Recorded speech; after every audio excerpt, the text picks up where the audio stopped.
Merhaba arkadaşlar, kanalıma hoş geldiniz. Bugün sizlerle birlikte ekonomiyi yorumlayacağız.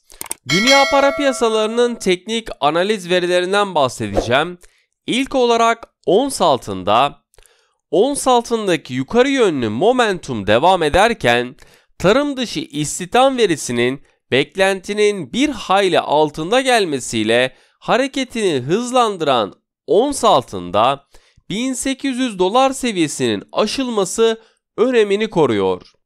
Bu hafta açıklanacak olan Amerika Birleşik Devletleri enflasyon verisi ons altının seyir açısından önemini korurken ons altına teknik olarak baktığımızda yukarı yönlü hareketlerin devam etmesi durumunda 1850 ve 1855 dolar seviyelerini yakından takip ettiğim önemli direnç noktaları.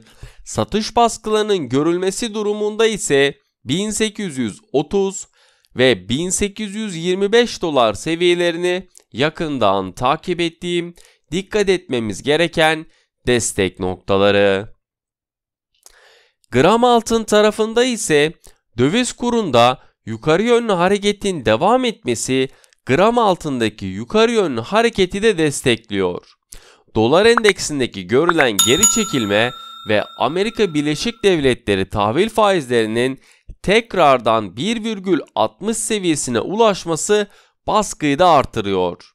Gram altına teknik olarak baktığımızda yukarı yönlü hareketlerin devam etmesi durumunda 495 ve 500 Türk Lirası seviyelerini yakından takip ettiğim önemli direnç noktaları.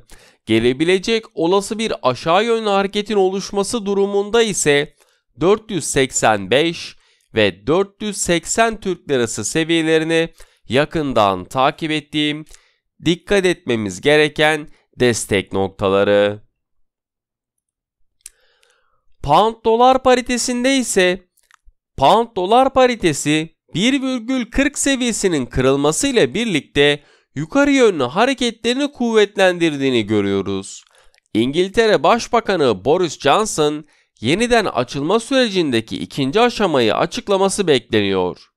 Geçtiğimiz hafta gerçekleştirilen İngiltere Merkez Bankası toplantısında faiz oranında değişikliğe gidilmezken ekonomik toparlanmanın hızlanması nedeniyle haftalık 4,4 milyar sterlin olan acil varlık alım programını 3,4 milyar sterline geri çekti. Pound dolar paritesine teknik olarak baktığımızda pozitif görünümünü sürdüren paritede olası satış baskılarının gelmesi halinde 1,41 ve 1,4075 seviyelerini yakından takip ettiğim dikkat etmemiz gereken destek noktaları. Yukarı yönlü bir seyrin sürmesi durumunda ise 1,4145 ve 1,4180 seviyelerini yakından takip ettiğim önemli direnç noktaları. Dolar yen paritesinde ise İngiltere hükümeti günde 1 milyon kişiyi aşılayacaklarını belirtirken koronavirüse karşı OHAL'i 31 Mayıs'a kadar uzattı. Japonya Merkez Bankası Mart ayı toplantı tutanaklarında yetkililerin faiz oranlarını istikrarlı bir şekilde düşük tutmaya odaklanma ihtiyacı konusunda anlaştıklarını söyleyebilirim. Aşılamanın başlaması olumlu bir işaret olduğunu öne sürerken pandemiyle ilgili yaşanılan gelişmelere de dikkat çekildi. Dolar-yen paritesine teknik olarak baktığımızda yukarı yönlü hareketini sürdürmesini beklediğim paritede 109,30 ve 109,80 seviyelerini yakından takip ettiğim dikkat etmemiz gereken direnç noktaları.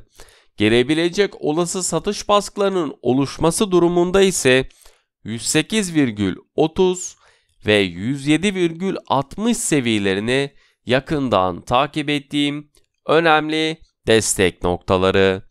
Beni dinlediğiniz için teşekkür ederim.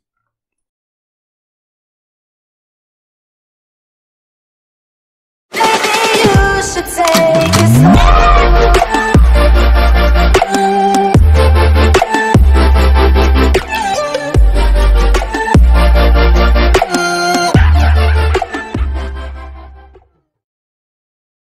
Merhaba arkadaşlar, kanalıma hoş geldiniz. Bugün sizlerle birlikte ekonomiyi yorumlayacağız. Dünya para piyasalarının teknik analiz verilerinden bahsedeceğim. İlk olarak dolar Türk lirasında Amerika Birleşik Devletleri tarım dışı istihdam verisi beklentilerin oldukça altında kalmasıyla değer kaybeden dolar kayıplarını haftanın ilk işlem gününde telafi ettiğini görüyoruz.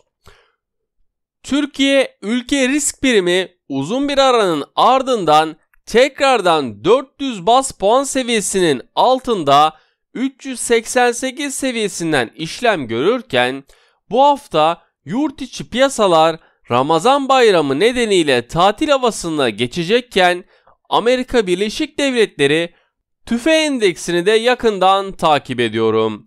Yaşanılan gelişmeler çerçevesinde dolar Türk lirasına teknik olarak baktığımızda yukarı yönlü hareketlerini devam ettirmesini beklediğim paritede 8,30 ve 8,35 Türk lirası seviyelerini yakından takip ettiğim önemli direnç noktaları.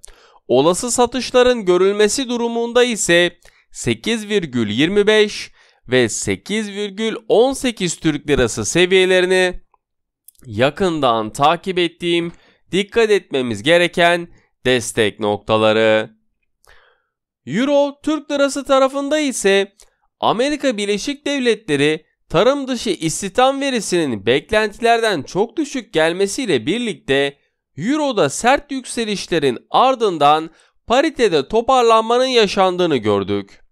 Kurda yatay seyir hakim olması nedeniyle Türkiye Cumhuriyeti Merkez Bankası Para Piyasası Kurulu Mayıs ayı toplantısında faiz oranlarında değişikliğe gidilmezken Cuma günü açıklanacak olan Avrupa Merkez Bankası para politikası duyurusu Euro için önemini koruyor.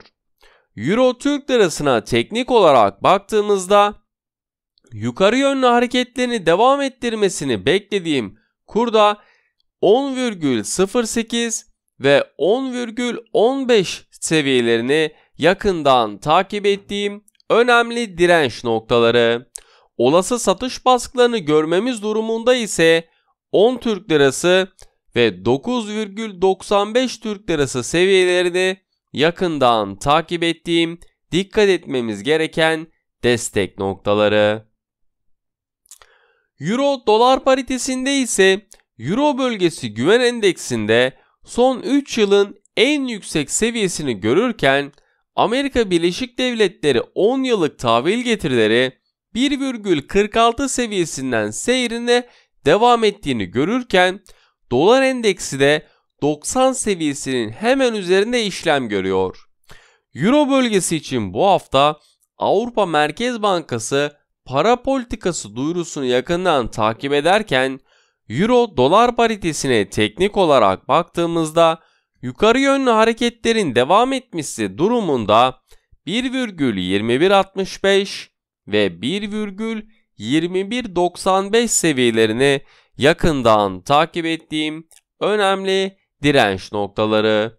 Gelebilecek olası satış baskılarının devam etmesi halinde ise 1,2125 ve 1,21 seviyelerini yakından takip ettiğim, dikkat etmemiz gereken destek noktaları.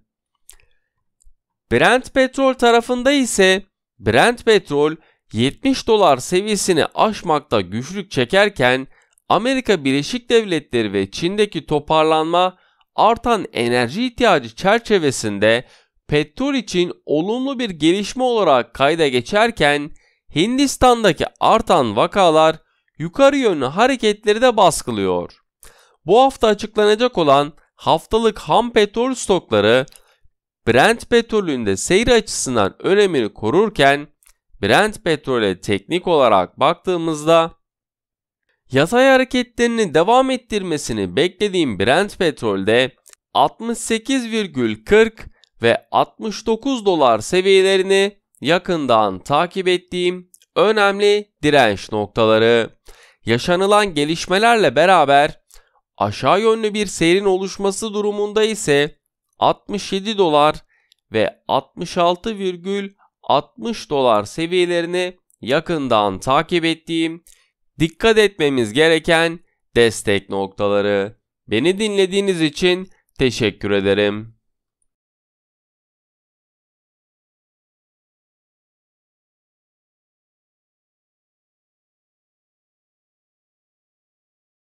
Maybe you should take